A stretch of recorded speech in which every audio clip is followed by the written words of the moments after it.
Welcome to the Slop Farm. Enjoy the video. You start by confirming the exact card type and using an adapter when required because mismatched adapters prevent contact. Once done, power on the laptop and open File Explorer or Disk Utility so the system can mount immediately.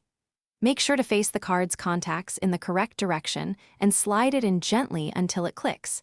This ensures a stable electrical connection and avoids bending pins. If using an external reader, plug the reader into a USB port before inserting the card. You'll next watch for the new drive to appear and note its drive letter or mount point, since that tells you the system recognized the card. Then select Files and use drag and drop or copy-paste, monitor transfer progress, and compare file sizes to confirm integrity.